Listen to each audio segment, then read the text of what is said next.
Est-ce que je peux m'exprimer autrement qu'en allant manifester? À part les réseaux sociaux, je sais pas trop où donner mon avis. Pourquoi et comment participer à une consultation publique? La participation publique. Juste ces mots font probablement surgir plein de questions dans ta tête. Tu as peut-être l'impression d'être comme un grain de sable dans le désert, de n'avoir aucun endroit où exprimer tes idées pour qu'elles soient entendues. Cette vidéo, c'est justement pour te faire découvrir cette opportunité d'implication citoyenne. Moi, c'est Pauline Alexandre, je suis passionné de participation citoyenne. Je travaille à l'INM avec une équipe qui est convaincue que la participation citoyenne contribue à garder notre démocratie en santé. Aujourd'hui, avec mes collègues Marie-Dina et Emmanuel, on va t'aider à démêler tout ça. On va te parler de participation publique et on va te donner des pistes pour que tu aies envie de participer à des consultations publiques qui t'intéressent. Pour commencer, Marie-Dina, j'aimerais ça que tu me parles de participation citoyenne parce que ça me semble vraiment général. Bien oui, je peux te préciser ça, Emmanuel. La participation citoyenne, c'est l'exercice de la citoyenneté par tous et toutes. Ça nous aide à améliorer la société et à répondre aux défis que nous vivons.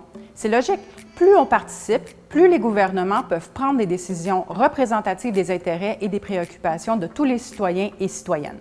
D'accord, Marie-Dina, mais comment est-ce qu'ils peuvent participer, les citoyens et citoyennes, puis les jeunes aussi? Bien, la participation peut prendre 3 formes. La participation sociale, la participation publique et la participation électorale. Dans cette vidéo, nous allons voir ensemble ce qu'est la participation publique. Pour chacun de nos gouvernements, nous élisons environ tous les 4 ans des personnes qui nous représentent politiquement. Mais les personnes élues dans nos gouvernements ont parfois besoin d'avoir plus d'informations sur les préoccupations, les valeurs et les opinions des personnes qui le représentent pour prendre des décisions mieux adaptées à leurs besoins. Pour y arriver, ils peuvent alors organiser des démarches pour consulter les citoyens et citoyennes. Ça peut servir à recueillir leur avis, leur espoir, leurs critiques, leurs projets au sujet de leur présent et de leur avenir. Pour poursuivre ta compréhension de la participation publique, je te propose d'écouter le témoignage de Balarama Holness qui a convaincu la Ville de Montréal à mener une consultation sur le racisme systémique. Voici ce qu'il a généreusement souhaité vous dire sur la participation publique. Bonjour tout le monde, mon nom c'est Balarama Holness. Je suis fondateur de Montréal en Action, un organisme qui a collecté plus de 22 000 signatures pour forcer une consultation publique sur le racisme systémique. Aussi, je suis enseignant, j'ai une maîtrise en éducation et dans mon passé, j'ai joué pour les Alouettes. Il y a des personnes qui sont élues et ces personnes-là représentent le peuple. Mais ils ont besoin de notre aide. Il faut les supporter. Il faut faire en sorte qu'après les élections, le public peut venir ensemble et demander des supports additionnels ou demander et faire valoir leurs points. Et c'est comme ça qu'on peut bâtir une société vraiment inclusive. Et pour que notre démocratie soit en santé, il faut faire en sorte qu'on participe dans notre société. Beaucoup plus que voter, on peut se présenter à l'hôtel de ville, demander des questions. Dans notre démocratie, la participation publique, c'est donc un complément de la participation électorale, car elle permet aux citoyens et citoyennes de s'exprimer et de participer aux décisions politiques plus souvent que tous les 4 ans. Mais c'est pas juste ça.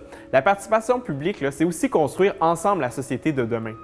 En 2016, la Direction de santé publique de Montréal et le CIUS de l'Est de l'île de Montréal ont consulté des jeunes de 14 à 25 ans sur leurs besoins en matière de services de santé.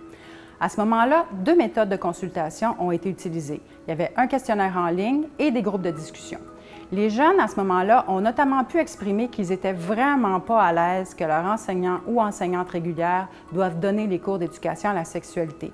Ils préféraient plutôt accueillir des infirmiers et des infirmières du CLSC.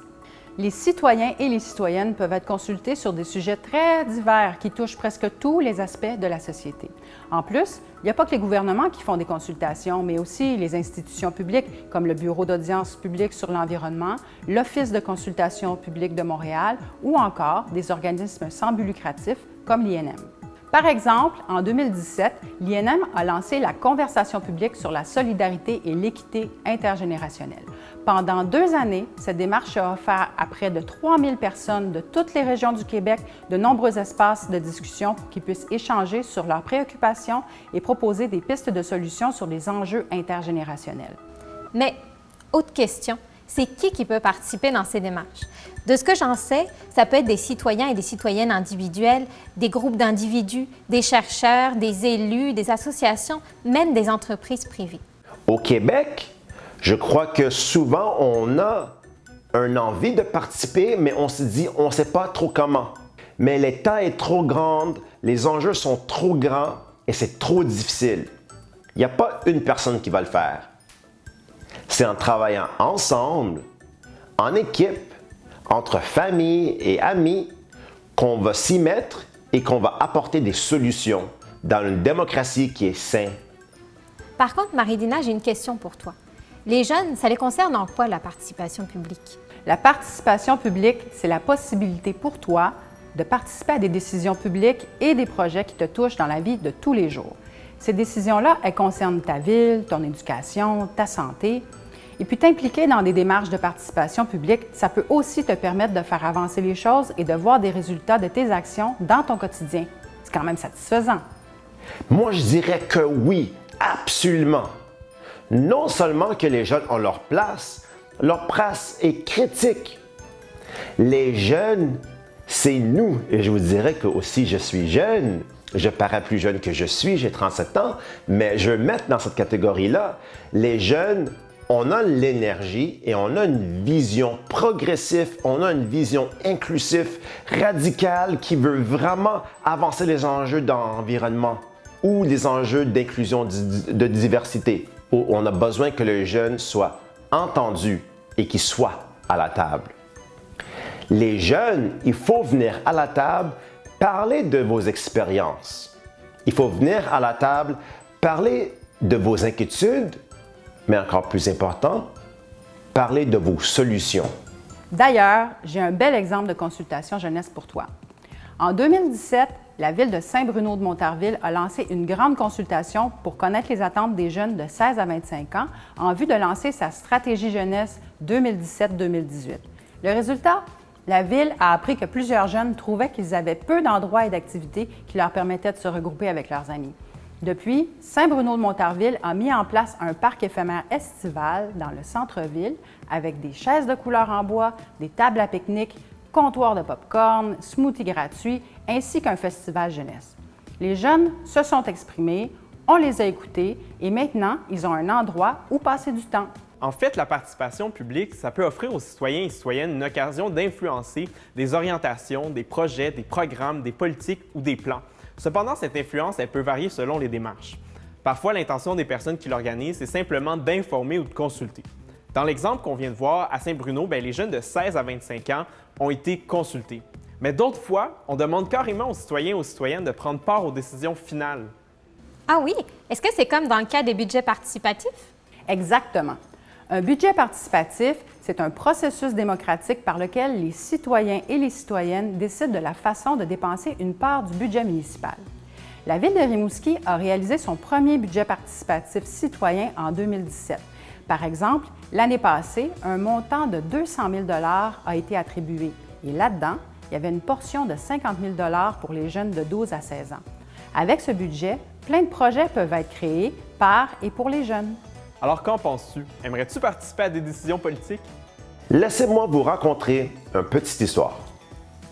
En fin 2017, en voyant une ville, à mon avis, qui n'avait pas assez d'inclusion, je me suis mis et j'ai dit que j'allais lancer une consultation publique sur le racisme systémique et les discriminations. Et je vous dis, c'était pas populaire. Il y avait beaucoup de personnes qui étaient très, très critiques envers l'initiative. Mais il y avait beaucoup de jeunes qui y croyaient, qui se disaient qu'ils voulaient avoir une ville plus inclusive, plus sécuritaire et plus progressif.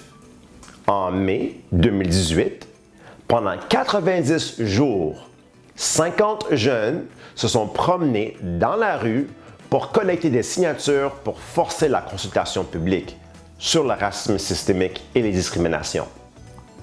Et ça, c'était non seulement un défi, mais un défi énorme.